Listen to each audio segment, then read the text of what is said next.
Hi guys, welcome back to my channel. I am Shelby Monet of Shelby in the Book Club, and in today's video I will be going over my November TBR. I don't think I've ever had a TBR like set and ready to go in a long time.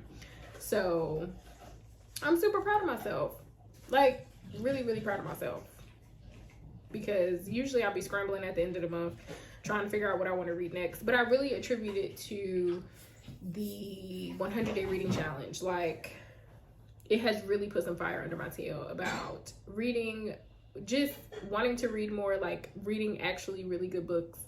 But I'll talk about that more in my October wrap up for the month of October.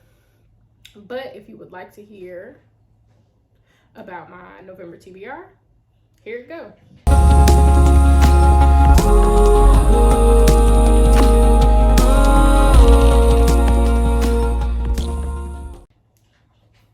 So, first and foremost, let's talk about this cup from Chelsea Yarns. It is my favorite teacup. It's pink. It kind of goes with the bookstore and the book club aesthetic, even though I don't really like the color pink. Did y'all know that? It is not my jam, but here we are. But it's so big, and I feel like it keeps stuff warm for a long time. That is Gunner that y'all hear in the background drinking water like he has never had water ever in his life. You want to say hi, Mom? So yeah, y'all need to get this cup. I'll put a link in the underneath the bar. So the first book on the list for the month of November is The Love Songs of W.E.B. Dubois. So if y'all follow me on Instagram, you know that I talked a whole bunch of crap about how long this book is, because it's what, 800 pages? About 800 pages. Let's see. 797 pages. That is a lot of pages for a book. Like, a lot of pages. But I've heard so many good things about this book. And last month, well, in October, I read, both books of the Burning trilogy, like back to back, which were about 500 pages each. So 1,000 pages. And if I think about it, with as much reading that I've done, I've read 100 pages. I mean, close to 800 pages in the span of like 2 weeks before. It may not have been one book, but I can do this. I can read this. And I've heard nothing but good things about it. Like, everything that I've seen about it has said that it's been like a really good book, and that you don't really realize how many pages it actually is, and that it's kept people's attention and all of that stuff. So I'm excited to read this. So this says that it is the great scholar W.E.B. Du Bois once wrote about the problem of race in America and what he called double consciousness, a sensitivity that every African American possesses in order to survive. Since childhood, Ailey Pearl Garfield has understood Du Bois' words all too well, bearing the names of two formidable Black Americans, the revered choreographer Alvin Ailey, which if you've never been to an Alvin Ailey show, you really need to do that. We went a while ago. I feel like it was a Mother's Day gift, and it was an amazing experience. And her great-grandmother Pearl, the descendant of enslaved Georgians and tenant farmers, Ailey carries Du Bois' problem on her shoulder. Ailey is reared in the North in the city, but spends summers in the small Georgia town of Chickasetta, where her mother's family has lived ever since their ancestors arrived from Africa in bondage. Since she was a child, Ailey has fought a battle for belonging that is made all the more difficult by her hovering trauma and the whispers of women, her mother Belle, her sister Lydia, and the maternal line reaching back 2 centuries, who urge Ailey to succeed in their stead. To come to terms with her own identity, Ailey embarks on a journey through her family's past, uncovering the shocking tales generations of ancestors, indigenous, Black and white, in the Deep South. Along the way, Allie must learn to embrace her heritage, a legacy of oppression, resistance, bondage, and independence, cruelty, and resilience. That is the story in the song of America itself. This also reminds me of A Girl is a Body of Water, which was the first book that we read this year as the book club. It kind of sounds like it's going to be a little adjacent with that. And that one was a decent sized book. I want to say that was like a 400 pager, maybe almost 500 pager. So like, I guess I'm not as afraid of big books as I claim to be, but I plan to start the month with this. But I did also like pad my TBR kind of thick this month, just in case this ain't hitting for what I think it's going to. So there's that. Next on the list, as you guys know, I do have a Patreon book club. And this is a book that was also in my books that I want to read during the 100-day reading challenge. So the book club, the Patreon book club picked Caul Baby by Morgan Jenkins. This is a book that I've started already. But I feel like I'm probably going to have to go back and read again. So this is about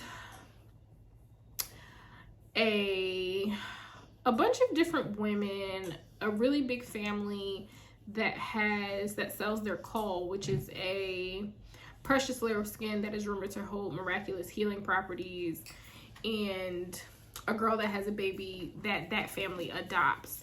So it's kind of dark, has like aspects of magic. So I'm really excited to pick this one up again. If you guys didn't know, like I said, I have a Patreon book club. The link is in the underneath bar. You can join it. It's $10 a month. We have Zoom meetings every month. They get to pick which books we read. They pick this one, and we chat all the time. They get early access to all of my content, so on and so forth. So make sure you join if you want more access to me. Next is an Orchestra of Minorities. This is supposed to be a contemporary twist on Homer's Odyssey. So it tells a story about a guy that falls in love with a woman that is richer than him. Like, she comes from a rich family, and her family doesn't really like that he's, you know, poor. So he decides that he's gonna go back to school so that they'll, you know, accept him and that he can marry her. But he comes into some trouble along the way. So I'm really, really, really interested in reading this. I love retellings. I also love Nigerian authors. Like, I am loving Nigerian lit. They are amazing storytellers. As my best friend would say, they are amazing storytellers. That's why their men lie so well. But I've just really, really, really been loving Nigerian literature this year. It kind of started last year with the death of Vivek Oji. And I also read My Sister, the Serial Killer, which was, like I was saying before Siri interrupted me, I also read My Sister, the Serial Killer, which was also phenomenal. And I'm currently reading The Son of the House, which I'm probably gonna have to do a video on because it is amazing. So this is on the list too. Next, we have two books. So I couldn't pick what I wanted the book club to read for the month of November. Like, I was really, really struggling. And my mom recently took a trip to Tulsa, Oklahoma, because she is a knit star and they opened a new location. So my mom went, and while she was there, she went to visit the Greenwood Experience. And, you know, all of what she was saying about it seemed really, really good. And I hope to visit one day. But it also made me realize that a lot of people don't know the history of the Tulsa Race Massacre that happened in 1921. So Blackbirds in the Sky, it is a YA book, but it is about the history of Black Wall Street and the race massacre that happened there. So I really wanted to read it because, much like everybody else, I know that there was a race massacre, but I'm pretty sure that there are a lot of details and things like that that we don't know.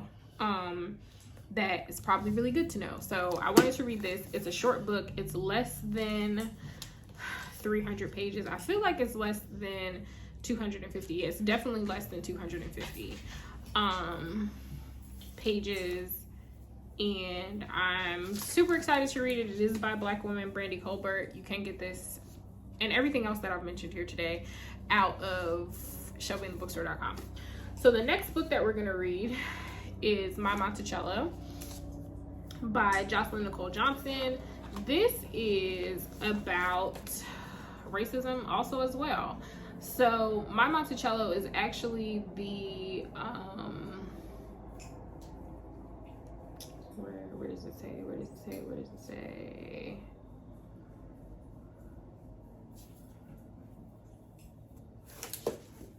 Isn't it? Wait, why can't I find it? It's the home of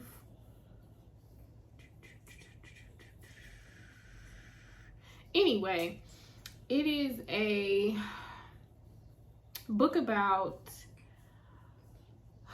a diverse group of Charlottesville neighbors who flee violent white supremacists and seek refuge, there you go, in Jefferson's historic plantation home as they attempt to outlive a long foretold racial and environmental unraveling. So I just thought it sounds like it's going to be really good. It's also a super short book, but I feel like these two things probably go hand in hand, don't you think? So this is what we'll be reading for the month of November, and there will be 2 book discussions. Now, last but not least, something that I want to finish it because I want to know what happens, but also as well I don't want to finish it because it's so good and it's just so touching, is Honey Butter Pig Bread by Francesca Equiasi. So I started this a couple of months ago and it was so good that I just put it down and I was like, I don't want to. But I'm using this as, you know, kind of like backup just in case I don't finish this. Like in case I start this and I'm just like, you know what, I can't get through it. I have something that I can pick up instead. So this is, this one doesn't really have a plot from what I've heard and from the bits that I've read about it. But it's a story of a mother and her 2 daughters, and one of them has gone through some sort of trauma, and the book kind of goes through how that trauma has affected all of them and their relationships, so on and so forth. There is a bit of like magical realism bits and pieces in here. But from what I read, it was really, really good. And that is what is on my TBR for the month of November. Before I go, so you guys know that I changed my reading challenge on Goodreads from 60 books to 50 because I had to be more realistic with myself. But I am 41 books in. I feel like I'm probably going to get past that 50 mark. So I might get to 55, which I'll be really, really happy about. So yeah, I'm 1 book ahead. By the time November actually hits, I'll probably be at like, 44 books, 43 or 44. So I feel like it's gonna be a good month. So I just need to keep my momentum going, and I'll surpass that 50 mark, and I'll be happy. So if no one has told you today, I love you. And I will see you guys in the next video. Bye, guys.